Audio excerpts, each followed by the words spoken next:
Okay, dokie. Welcome. Hello. Hi. Okay.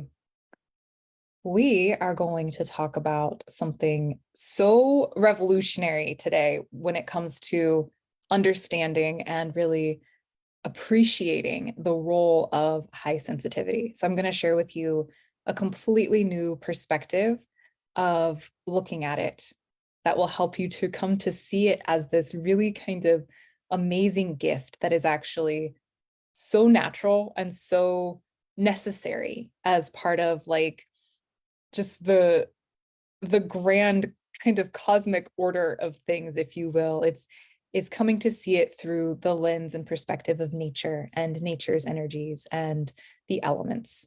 And so we're going to be looking through the lens of Ayurveda in particular. So that's where we're headed today. I can't wait. This is like my most favorite thing ever. This is another Wednesday Wisdom with Devin, and I am your host, Devin. And for those that don't know me or need a little refresher, I am a holistic health expert, an Ayurvedic health advisor, and a holistic life coach. I'm also the founder of the InnerSpark method, where I support highly sensitive, deep feeling folks in transforming their sensitivity from the source of shame and overwhelm and frustration and something that is wrong with them and needs to be fixed into a source of empowerment and confidence and the gateway that leads them towards really vibrant, purposeful thriving and living. So that's what's up. That's what we're doing. Let me know if you're here and if you're watching the replay or if you're live. Use the little chatty chat and let's get into this. So let me know if you have any questions. And yeah, all right. So sensitivity through the eyes of nature. I'm curious if you've ever even thought about it like this. I know for me, I never did. I never did. For like my whole life, right? It was just kind of I was weird and different and had this like weakness, this vulnerability that confused me and overwhelmed me and frustrated me and made me feel just like I said, weird and different from everybody else around me. It felt like, why can't I hang with everybody else? Why do I need more alone time? Why do certain environments or smells or sounds or experiences or just different, sensory inputs, uh, textures or different things that I'm watching, why do they hit me so much harder than everybody else around me? Why am I so different? I'm just like, so needy or whatever. And of course, that led to so many years of trying to fix myself or toughen up or be less sensitive. And that actually really resulted in so many health issues, physically, emotionally, mentally, spiritually, all of it, trying to override myself and be something and somebody that I simply wasn't, right? A lot of internalized anger, a lot of internalized shame, and just a whole lot of confusion. So I never saw this aspect of myself, this high sensitivity, this part of me that was very tuned into the subtle aspects of life. I first of all never was able to like articulate it that way, right? And I never saw it as something that was a good thing or something that was a gift or even seeing it in other natural places like nature, right? The most natural of them all, the place that we come from, that we are. So this might be totally like new and wild for you, and good, I hope so. And maybe it's not new, and I still hope that it kind of sparks some internal like, oh, okay, all right. So for starters, I hope I don't have any fruit in my teeth. For starters, no, we're good. For starters, high sensitivity. Let's kind of just briefly like touch in on what exactly I'm talking about. High sensitivity at its core is simply being more tuned into the subtle aspects of existence. And that means things that are not like tangible, right?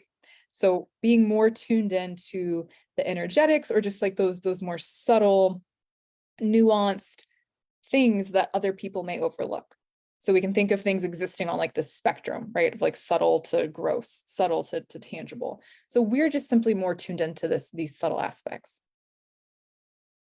In a world that often feels like loud and relentless, it can be really hard to see our sensitivity as the gift it is, because the world is like constantly, assaulting and bombarding our senses. And we're just like, what the F, right?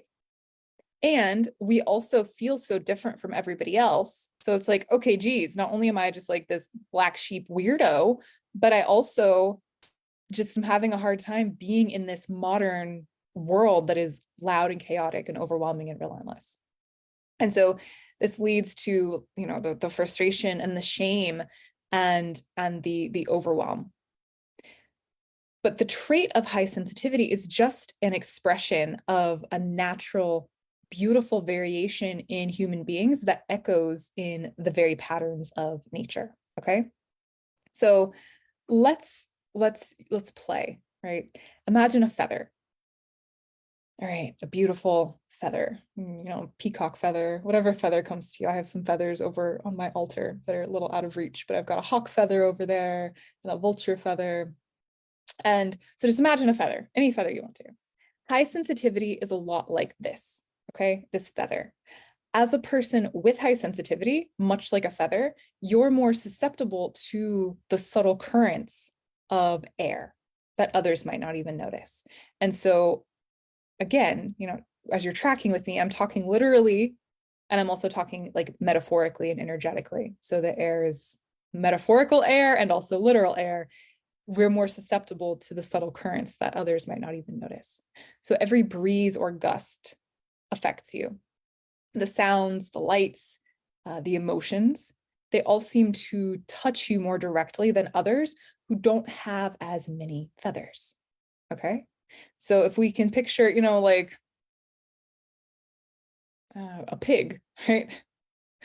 With just their like, nice tough pig skin, the wind blows, there's not much happening. But a wind blows through like a nice fluffy bird, baby chick, like all of those there's a lot more receptors. Yeah. So this is like high sensitivity. This feather and high sensitivity represent the elements of air and ether, or vata dosha, according to the principles of Ayurveda. And Ayurveda is, just briefly, is this ancient system of holistic health and healing and wellness, complete system for overall vitality and healing and wholeness for body, mind, spirit, all of it. So beautiful, from ancient India. And it's like this wise old friend that really understands the rhythms and elements of nature and how they impact our bodies and minds.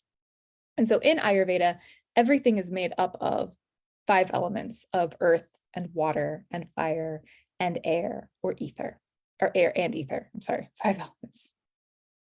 And these elements combine in different ways to create 3 primary energies, or doshas, okay? Vata, Pitta, and Kapha. So all of us have all of these elements, because if we didn't, we wouldn't be alive. We need all of these elements, just as the earth has all of these elements, so do we. And we each have our own beautiful recipe from birth that is our proportions of these different elements. And so those with high sensitivity can innately, meaning they were born with, more of this air and ether in their natural proportion, their natural recipe, and or high sensitivity, this air and ether elements of vata dosha, can also just increase as the compounding result of modern living and stress and trauma. So somebody who maybe didn't have a lot of air and ether in their birth pie, their birth recipe, can accumulate an abundance of it that is too much for them, resulting in a state of feeling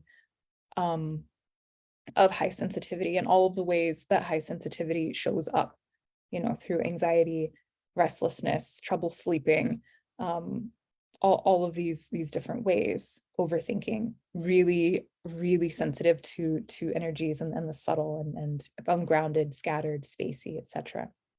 So you can have this innate, meaning you were born with this, air and ether, and or stress and modern living traumas compounded to make an abundance of it for you. So some people can accumulate more of it and not be as impacted, whereas other people not so much. So it can be either way, and it doesn't really matter, because the point is, if you're feeling sensitivity that is feeling problematic, the air and ether energies of your system need some TLC, like period. So that's like, it's pointless getting caught up in the like, well, am I this or am I that and what to do and da, da, da. That's actually just more of that air and ether trying to like just create more of itself, right? So coming back to the feather, when there is this abundance of air and ether, the feather gets blown about more easily, right? It's not grounded. It's very susceptible to all of the whims, right? It's swirling in the wind. That is the energy of high sensitivity, and it's not a negative thing. It's a beautiful, beautiful thing, right? These are the winds of creativity, the winds of like life and vitality and just like magic and existence, right? And it needs proper care in order for it to really express itself in the magical, magical way that it is designed to. So with this high air and ether, or vata, or high sensitivity, right? These are all synonyms. You're more prone to being affected by stimuli. So you're that feather dancing and swirling to the rhythms of the wind. And without understanding this aspect of ourselves, without understanding the needs of this high sensitivity, without understanding the needs of these feathers, high sensitivity is going to feel ultra problematic because we're not supporting it. We don't understand ourselves. We're trying to override and be something or someone we're not, which is just like making more of the air and ether just like take over, which makes us feel even more overwhelmed, and the cycle continues. It creates like a whirlwind, a tornado, right? Literally all of this wind, this air.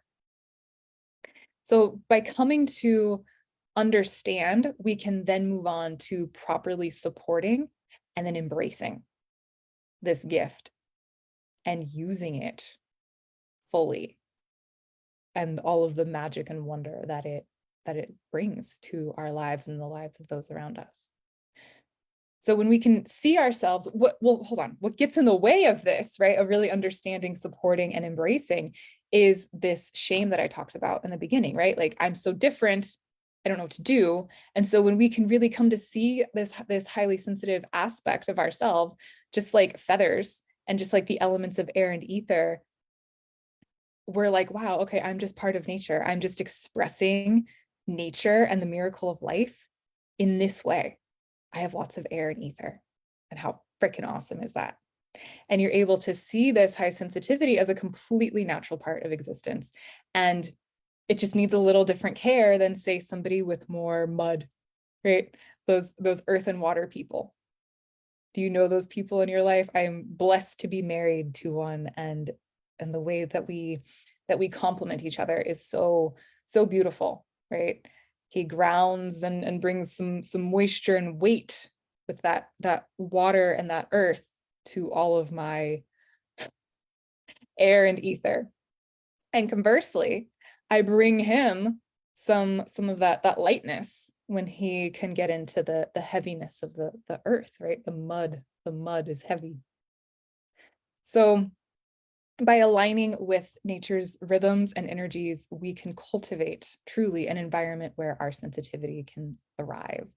And this support, understanding this part of us and then offering it support is really essential, because it lets us flourish and no longer be bogged down by the frustration and the overwhelm and the health problems that come with unmanaged and unsupported air and ether that's out of control. So I would love to hear your reactions, your responses, your questions, And if you want to go deeper into this, I really invite you to check out my program, the InnerSpark Method. It is designed to guide you on this journey of understanding, supporting, and embracing your highly sensitive nature. It's a whole person, whole life system of self-care and exploration, really inspired by nature and Ayurvedic principles. And it's wonderful. So if you're ready to embrace your sensitive nature as the sensitive gift that it, or I'm sorry, the sacred gift as that it is, if you're ready to embrace your sensitive nature as the sacred gift it is, come check it out. I would love to walk with you, theinnersparkmethod.com. And that's what I got today. I could keep going. I'm getting tongue-tied because I am passionate AF. I love this topic. So keep having this conversation with me and let us really step into the power that we have with this gift of high sensitivity, because it's more than a trait. It really is a calling. And we, in all of our empathic, heart-centered wisdom and empathy and connection and knowing, are really needed now more than ever. So this is my life's passion and work, is to really support you in embracing that, waking up to it, so that you can really live the life that you most see for yourself, to create the world that you most envision, because it really does start with us. So that's what I've got for you today. Thank you so much for being here. And like I said, theinnersparkmethod.com. Keep the conversation going with me. I'd love to hear from you, and I will see you next time. Thank you.